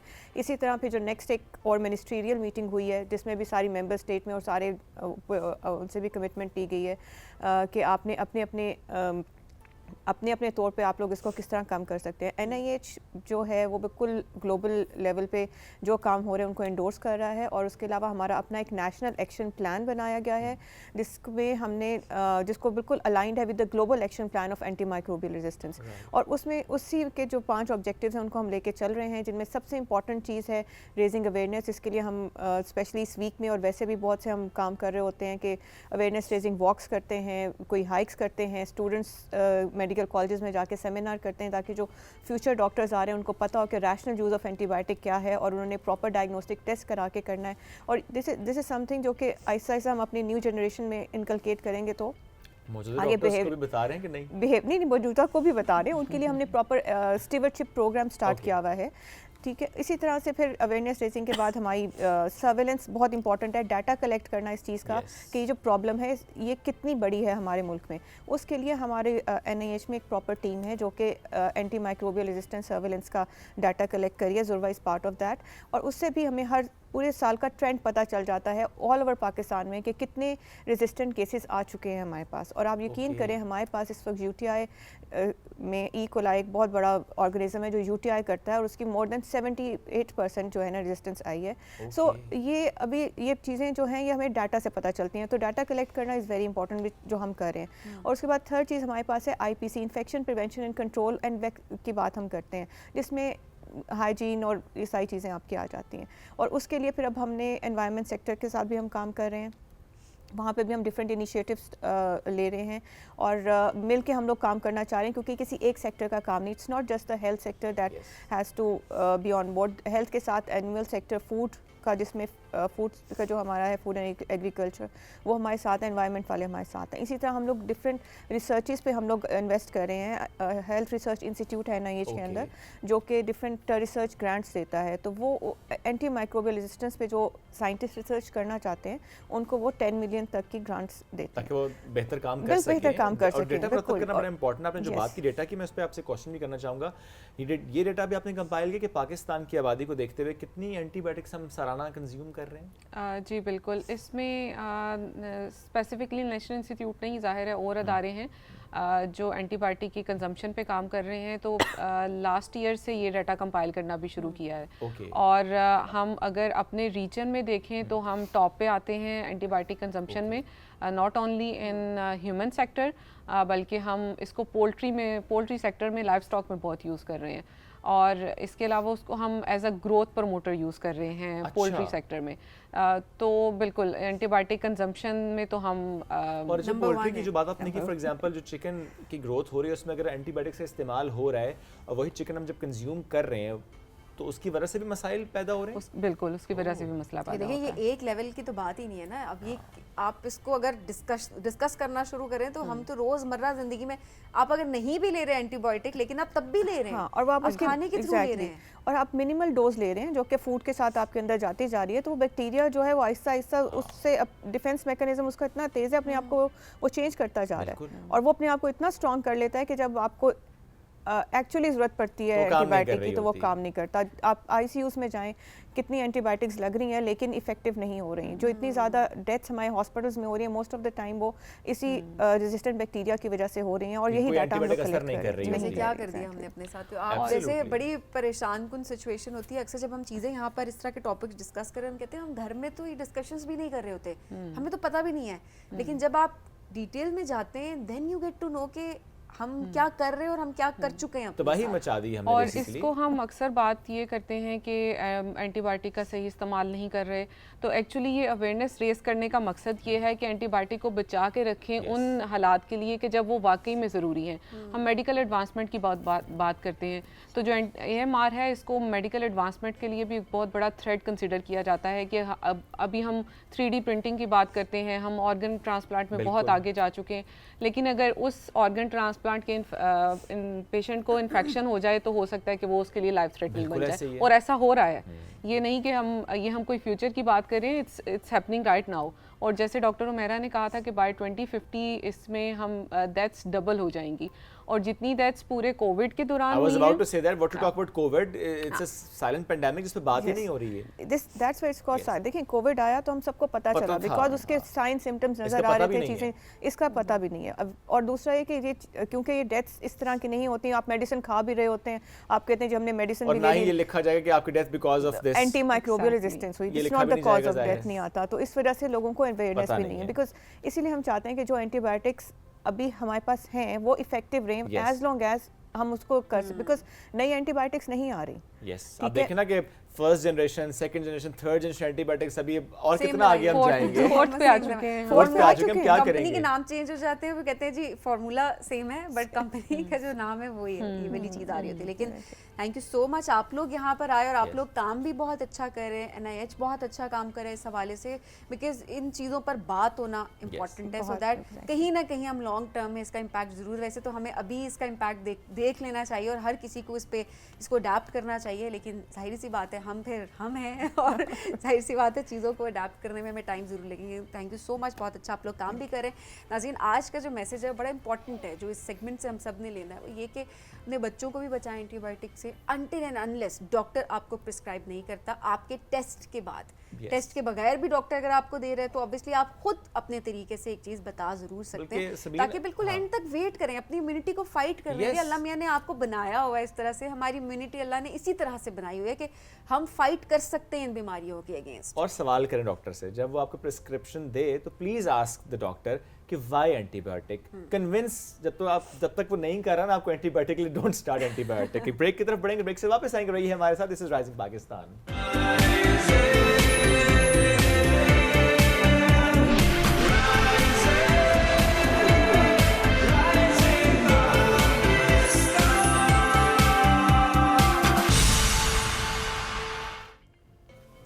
Welcome back to rising Pakistan में आपको कहेंगे खुश आमदीद। अब ज़रा बात करते हैं जहाँ पर हम आगाही की बात कर रहे होते हैं, हम अवेयरनेस की बात कर रहे होते हैं कि बहुत सारी चीज़ों के बारे में हमें पता होना बहुत इंपॉर्टेंट है। एट द सेम टाइम घर वालों का गाइड करना भी उन चीज़ों में इंपॉर्टेंट होता है। वो छोटी छोटी चीज़ें हैं, जिस तरह हमने इससे पहले एंटीबायोटिक्स की बात कर ली, उससे पहले हमने किसी और सब्जेक्ट पे बात कर ली, लेकिन एट द सेम टाइम हमारा जो माइंड है वो किस तरह से ऑपरेट होना है, इस चीज़ के बारे में भी आपको अवेयरनेस देना बहुत इंपॉर्टेंट है कि अगर सर्टन सिचुएशन हो जाती है आपने उसमें एक्ट कैसे करना है। Absolutely. क्या आपने रिएक्ट करना है, आपने रिस्पॉन्ड करना है, आपने बहुत सारे लोगों को पॉजिटिविटी की तरफ लेकर जाना है, या आपने उन तमाम लोगों को आपने बस एक चीज़ की तरफ लगा देना है कि ये चीज़ गलत है, ये चीज़ गलत है, ये चीज़ गलत है। और फिर ऑब्वियसली 4-5 लोग जब वहाँ पर बैठे होते हैं और बार बार जब एक चीज़ रिपीट होती रहती है कि ये ऐसे ऐसे, तो इंसानी जहन ऐसा ही है कि वो उसको एक्सेप्ट करना शुरू कर देता है, ये देखे बगैर, सोचे समझे बगैर क्या वो चीज़ ठीक है या वो चीज़ गलत है। ये जो इंसानी रवैयों की आज हम बात कर रहे हैं सबीन, स्पेशली अगर हम इसमें एक जुमला ऐड करें, किसी के रंग में रंग जाना, क्या ये दुरुस्त रवैया होता है? या अगर आपके आसपास एक हुजूम है या कोई किसी एक सिचुएशन में आप देख रहे होते हैं कोई एक शख्स एक्ट करता है, क्या उसका एक रिस्पॉन्स या उसका एक रंग हमें आसपास फैलता नज़र आता है? क्या हम फ़ौरन से अडॉप्ट कर रहे होते हैं किसी एक एक्ट को? I am not talking about right और wrong act, I am just talking about कि आप कैसे एब्जॉर्ब कर लेते होते हैं अपने आसपास के माहौल को। At the same time mob mentality आज हमारा मौजू भी है, इस पर आज हमें बात करें। हमें ज्वाइन किया है इस्लामिक यूनिवर्सिटी के शोबा साइकोलॉजी के हेड ऑफ डिपार्टमेंट है डॉक्टर मज़हर इकबाल भट्टी साहब। डॉक्टर साहब बहुत शुक्रिया आपने ज्वाइन किया। डॉक्टर साहब, इंसानी रवैयों पर जब हम गुफ्तगू करें और इसमें हम मॉब मेंटालिटी का जिक्र करें, ये क्या होती है mob mentality? Sir, mob is basically going to refer the reaction of any person to the situation. Either he is going to be react or responding the situation. Basically इसके पीछे जो बुनियादी रवैया है, नफ्सियाती रवैया, वो ये है कि हम इस सिस्टम में किसी अकली दलील को, किसी लॉजिक को, किसी साइंटिफिक एविडेंस को परखे बगैर हम उसके ऊपर जो है वो रिएक्ट करते हैं। हमें इंसानी रवैयों को समझने के लिए इंसान की जो कॉग्निटिव प्रोसेसेस हैं, जिसको हम इमोशन, फीलिंग, परसेप्शन, इंटेलिजेंस कहते हैं, उनको समझना होगा। और उसकी डेवलपमेंट के लिए जो पेरेंटिंग है, मैं समझता हूँ उसका बुनियादी रोल है। हमारे बच्चों की जो पेरेंटिंग है, जिसको हम कह रहे होते हैं कि हम अपने बच्चों की परवरिश कर रहे हैं, उसको समझना बहुत ज़रूरी है। बिकॉज़ पेरेंट्स जो हैं वो बच्चों के लिए रोल मॉडल होते हैं। अगर घर में बच्चे के साथ आप जनाब सरकार वाला एटीट्यूड या बिहेवियर अपनाया जाएगा, तो बच्चे ने फर्दर अपनी अडल्टहुड में जाके उसी लैंग्वेज को इस्तेमाल करना है। और आपने बिल्कुल दुरुस्त आइडेंटिफाई किया कि इंसान की नफ्सियात का ताल्लुक डायरेक्ट उसके इन्वायरमेंट के साथ है। हम बच्चे को जिस तरह का इन्वायरमेंट देंगे, बच्चा उसी तरह बेहतरीन ह्यूमन बीइंग डेवलप होगा। डॉक्टर साहब, अब ऐसे में हम देख रहे होते हैं कि गली मोहल्ले में झगड़ा अगर हो जाता है, जी फलाने का दोस्त ऐसा, और जिस तरह शोएब ने भी इससे पहले बात की कि फ़ौरन से उस चीज़ का हिस्सा बन जाना, नहीं देख रहे होते। अच्छा, बाद में उन बच्चों को आप देख रहे होते हैं, मैं टीनेजर्स की बात कर रही हूँ, हमारे तो अब आजकल माशाल्लाह बड़े भी हम देख रहे होते हैं कि बगैर सोचे समझे रिएक्ट कर रहे होते हैं। किस तरह से आप उस टाइम पे अपने आप को रोक सकते हैं कि बाद में आपको रिग्रेट हो रहा होता है कि उस टाइम पर हमें फ़ौरन से रिएक्ट नहीं करना चाहिए था, उस चीज़ का हिस्सा नहीं बनना चाहिए था, अगर एक जगह लड़ाई हो रही थी तो उसको छुड़वाने का काम करना चाहिए था, उसका हिस्सा आपको नहीं बनना चाहिए था कि आप भी वायलेंट होते? जी, बुनियादी तौर पे मॉब साइकोलॉजी में irrational thinking, illogical decision making, immature impulsive behaviours involve होते हैं, जो हमारे टीन एजर्स को अट्रैक्ट करते हैं। और वो एज ऐसी है जिसमें बच्चा चाहता है कि मैं कुछ ना कुछ कहीं ना कहीं अपने आप को पावर के लिए, शोहरत के लिए, अपनी तहफ़्फ़ुज़ और सिक्योरिटी के लिए, अपनी प्रोमिनेंट हैसियत को बरकरार रखने के लिए पार्टिसिपेट करता है। जब इस तरह की सिचुएशन, जैसे आपने कहा कि गली मोहल्ले में या इधर रोड पे या किसी भी जगह पे ऐसी सिचुएशन बनती है, तो हम ज़ाहिर पेरेंटिंग को इसलिए फोकस करते हैं कि जब आप बच्चों को अर्ली एज में नर्श करते हो, तो उसको इस अंदाज में नर्श करें कि वो सबसे पहले उस बात को ऑब्ज़र्व करें कि इसमें कितनी डिस्ट्रक्टिव एलिमेंट है, कितना वायलेंट एलिमेंट है और कितना लॉजिकल कंटेंट है जिसके साथ उसने रिस्पॉन्स करना है, रिएक्ट नहीं करना। हम तो ये नहीं सिखा रहे बच्चों को कॉस्ट बेनिफिट एनालिसिस, ये तो हम बच्चों को नहीं समझा रहे। किसी भी सिचुएशन में जाएं तो ये ज़रा सोचें एक लम्हे को कि अच्छा इसका फ़ायदा होगा, नुकसान होगा तो है कितना नुकसान होगा, हम ये नहीं समझा रहे। और फिर बुनियादी सी बात, बेटर सेंस शुड प्रिवेल, हम ये भी नहीं समझा रहे। बुनियादी तौर पे हम बच्चों की परवरिश में जो हमारे यहाँ सबसे बड़ा लैकनेस है वो रोल मॉडल का है। जब parenting as a role model आप उसको देंगे तो मेरे ख्याल में उसकी जो है अर्ली डेवलपमेंटल स्टेजेस की नॉर्मल प्रोसेसिंग होगी, तो वो बच्चा अपने हर लम्हे, हर एक्ट को, हर रिस्पॉन्स को ऑब्ज़र्व करके लॉजिकल बना के चलेगा ज़िंदगी में। कहीं भी वो रुकावट या डिस्ट्रक्टिव या वायलेंट बिहेवियर की तरफ नहीं जाएगा। हमारे यहाँ हेल्दी जो बिहेवियर है या एटीट्यूड है उसकी फॉर्मेशन अगर आप देखें तो वो अर्ली चाइल्डहुड से होती है। जिन घरों में गालम गलूच होता है, डिस्ट्रक्टिव एलिमेंट्स होते हैं या इस तरह के बिहेवियर को इनकरेज किया जाता है, वहीं से वो हमारे टीनेजर जो हैं इस तरह की डिस्ट्रक्टिव एक्टिविटीज़ में इन्वॉल्व होते हैं। और सबसे बड़ी बात ये है कि पेरेंट्स का जो एटीट्यूड या बिहेवियर है that should be a normal loving caring तो होना ही होना है, लेकिन विजिलेंट भी होना चाहिए। बच्चा बड़ा हो रहा है, उसके बड़े होने की जो फिज़िकल साइकोलॉजिकल चेंजेस आ रही हैं उनको भी एक्सेप्ट करना चाहिए। पेरेंट्स बाज़ औक़ात स्टक हो जाते, फिक्सेट हो जाते, वो कहते हैं ये तो बच्चा है, चाहे उसने मास्टर कर लिया है, एमफिल कर ली है, पीएचडी कर ली है, तो they just perceive as a child. तो मेरा ये ख्याल है कि इसमें पेरेंट्स को भी थोड़ा अपने आप वो घर के अंदर अगर आप Yes. उसको, उस बच्चे को या उस यंगस्टर को अगर आप अपनी अगर अथॉरिटी दे रहे हैं तो अथॉरिटी उसको बाहर जाके झाड़ने की ज़रूरत नहीं है। उसकी रीज़न ये है कि जहाँ भी बच्चों को सप्रेस किया जाएगा, फैमिली में बच्चे को सप्रेस किया जाएगा, उसको उसकी बेसिक नीड या उसकी विशेस को फुलफ़िल करने के मौके कम से कम मिलेंगे, तो ज़ाहिर है जहाँ कहीं उसको फिर मौका मिलेगा वो फिज़िकल भी, साइकोलॉजिकल भी, मेंटल भी, और ये जो कलेक्टिव मॉब की साइकोलॉजी है उसमें अपने उन रिप्रेस विशेस एंड नीड्स की मैनिफेस्टेशन अच्छा करेगा। डॉक्टर साहब, वैसे हमने ये जो अमूमन ये रवैया देखा है, ये हमने मर्दों में ज़्यादा देखा है, हमारे लड़कों में हम ज़्यादा देख रहे होते हैं। लड़ाई झगड़ा गली में अगर आप देख रहे हैं, रोड पे अगर हो रहा है ज़्यादा, हाथापाई है और एक के बाद एक जो हम ग्रुप्स की शक्ल में देख रहे होते हैं, हम ये ज़्यादा रुझान देख रहे होते हैं। अच्छा, ये चीज़ अब देखें, इसके पीछे समझने की बहुत ज़रूरत है। मैं चाहूँगी आप लोगों को ज़रूर इस हवाले से बताएं, जो घर में हम बच्चों को, हमारे लड़कों को कह रहे होते हैं जी मर्द बनो, तुम्हें कोई ऐसे कह के कैसे चला गया, आप उसको तरीके से काउंटर करना नहीं सिखा रहे होते। घर के अंदर आप उसको ये कहना शुरू कर देते हैं कि वो तो फलाना था, उसको कह दिया और तुमने कुछ नहीं किया आगे से। क्या ये प्रोवोक करने वाली सिचुएशन नहीं होती? एग्जैक्टली हम बहुत सारे पेरेंट्स खुद पेरेंटिंग के प्रोसेस से गुजरते हुए इन चीज़ों को कॉन्ट्राडिक्ट कर जाते हैं। जहाँ पे सवाल करना है वहाँ सवाल नहीं कर रहे, और जहाँ उसको रोकना है या उसके ऊपर नज़र रखनी है या विजिलेंट होना है वो काम भी हम नहीं कर रहे। फॉर एग्ज़ाम्पल मैं छोटी सी मिसाल दूंगा, हम बच्चे से कहते हैं, बीइंग मुस्लिम हमारा ये बिलीफ भी है कि झूठ नहीं बोलना। बिल्कुल। अच्छा, 364 दिन हमने उसको दरसो तदरीस की कि बेटा झूठ नहीं बोलना, और 365वें दिन जब उसका दोस्त उसको मिलने आ रहा है, मेरा दोस्त फॉर एग्ज़ाम्पल, और मैं उससे मिलना नहीं चाह रहा, तो मैं अपने बच्चे को कहता हूँ जाओ कह दो उसको अब्बू घर पे नहीं है। और वो बाज़ औक़ात इतना छोटा होता है कि वो एज इट इज़ जाके कहता है अब्बू कह रहे हैं अब्बू घर पे नहीं। तो these contradictions are going to be formulated as a permanent behaviour of that personality. और पर्सनैलिटी की जो डेवलपमेंट है उसके अंदर सर डिफरेंट स्टेजेस हैं, अर्ली भी है, लिटिल भी है, और उसके बाद अडल्टहुड आती है।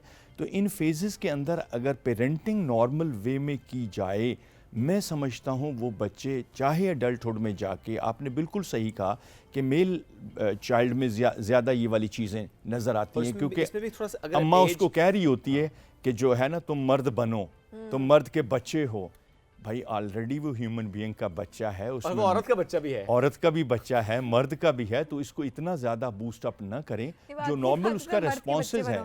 अच्छा, इसके पीछे भी एक बड़ी फ़िलॉसफी है। आप अगर उसको सिगमंड फ्रॉइड के काम को पढ़ें तो वो बताता है कि उसमें जो है इलेक्ट्रा और एडिपस कॉम्प्लेक्स का जिक्र है, जिसमें लड़की बाप से मोहब्बत करती है और लड़का माँ से मोहब्बत करता है। ये बाई इनेट हमारी नेचर में वो चीज़ें हैं जो आगे नस्ल दर नस्ल आगे जाती हैं, अच्छा इसमें जिसमें जेंडर रोल का भी बड़ा किरदार है। जेंडर रोल की तो बात हो रही है, इसमें थोड़ा सा एज पे भी कमेंट कीजिएगा। क्या जो नौजवान है वो ज़्यादा वल्नरेबल होते हैं इस मॉब मेंटालिटी के और इसके रंग में रंग जाने के? जी, उसकी रीज़न ये है कि वो फिज़िकली उस वक्त ग्रोन अप हो रहे होते हैं, साइकोलॉजिकली मैच्योर हो रहे होते हैं, और जब इंसान के पास ये भी एक नेचर है कि ताकत आती है, चाहे वो फिज़िकल हो या हुक्मरानी की ताकत हो, तो ज़ाहिर है वो फिर अपना रंग दिखाने की कोशिश करता है। ये एज इतनी क्रॉनिक है कि इसमें आप उसको हल्का सा डाइवर्ट कर सकते हैं अगर वो आप समझते हैं कि इस वक्त ये नेगेटिव साइड पे, या उसकी एनर्जी को चैनलाइज किया जा सकता है, एक पॉजिटिव वे में चैनलाइज करें, yes, ताकि वो किसी ऐसे मनफी रुझान की तरफ ना जाए। And it's not that difficult, that it is quite possible, it is quite express possible. करने का भी एक होता है कि घर के अंदर एक तो हम अथॉरिटी की भी हमने बात कर ली, समझाने की भी बात कर ली, प्रोवोक करने की बात कर ली, पर बाज़ औक़ात हम एक सेफ स्पेस नहीं बच्चे को दे रहे होते कि वो अपने उन एक्सप्रेशंस को एक्सप्रेस करे, अपनी फीलिंग्स को एक्सप्रेस करे कि वो क्या फील कर रहा है। सो ऑब्वियसली वो सारी चीज़ें आपके माइंड में बनती जा रही हैं और एकदम से वो रिएक्शन आता है। ये तो बहुत अच्छा सवाल आपने उठा दिया। देखें, फादर जो है ना, वो फादर है, वो थानेदार नहीं है।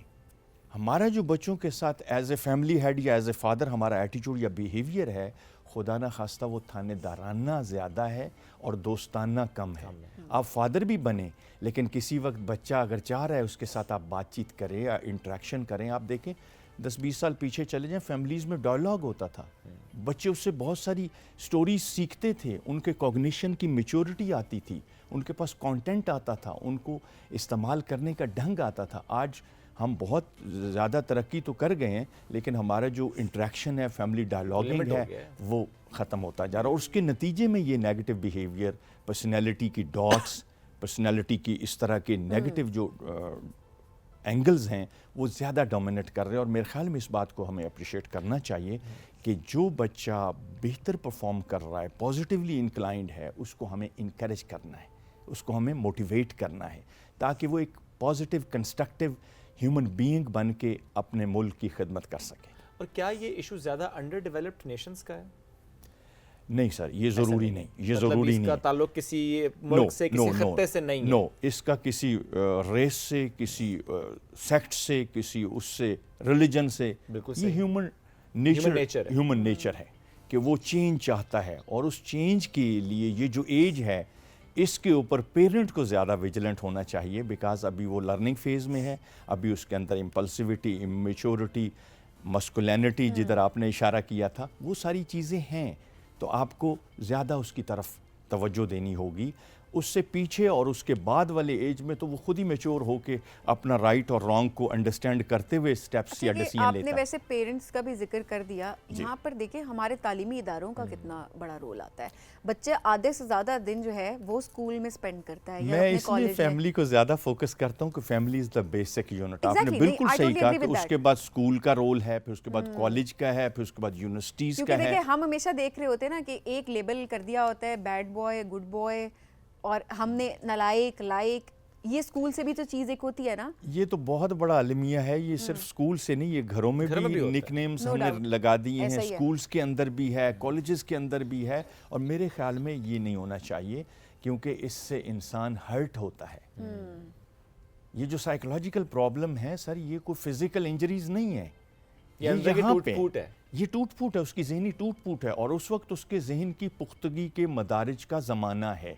और जिस वक्त अंदर के टूट-फूट है, उस वक्त वो ज़्यादा वल्नरेबल भी है, तो इसलिए आपने ज़्यादा कॉन्शियस हो जाना है। आपके जो आसपास का माहौल है, आपके पेरेंट्स हैं, आपके बड़े हैं, आपके फ्रेंड्स हैं, इवन द पीयर्स, वो ज़्यादा कॉन्शियस हो जाए। सर बहुत शुक्रिया, बहुत अहम मौजू पर गुफ्तगू कर रहे थे। तो हम सबको कोशिश ये करनी चाहिए कि अपने आसपास एक तो निगाह रखें, और अगर मैं लगे कि स्पेशली हम यंग एज की बात इसलिए भी करते हैं क्योंकि ज़रा हार्मोनल चेंजेस भी आ रहे होते हैं, आसपास का माहौल भी हमारा ऐसा होता है, कोई एग्रेसिव भी हो रहा होता है, थोड़ा सा बात करें, डायलॉग करें, डिस्कस करें, रैशनल अप्रोच की तरफ लेकर जाएं। वो चाहे छोटे होने से हम डिस्कशन स्टार्ट करेंगे तो ज़्यादा अच्छा इम्पैक्ट आएगा, but no matter what age the guy is, आप उससे बात करें और समझाने की कोशिश ज़रूर करें। और इसमें बुनियादी जिम्मेदारी आपके पेरेंट्स की है, आपके बड़ों की है, उसमें आपके ज़रा एजुकेशन इंस्टीट्यूशंस भी आते हैं, उस्ताद भी आता है। आई होप कि हमारा ये मैसेज बड़ा क्लियर है कि हम सबको बेसिकली कोशिश करनी है कंस्ट्रक्टिव माइंड्स के बनने के लिए, कंस्ट्रक्टिव माहौल के बनने के लिए। इसी के साथ आज की राइजिंग पाकिस्तान से मुझे सभी को दीजिए इजाजत, दोबारा मुलाकात कल करेंगे। अल्लाह हाफिज़।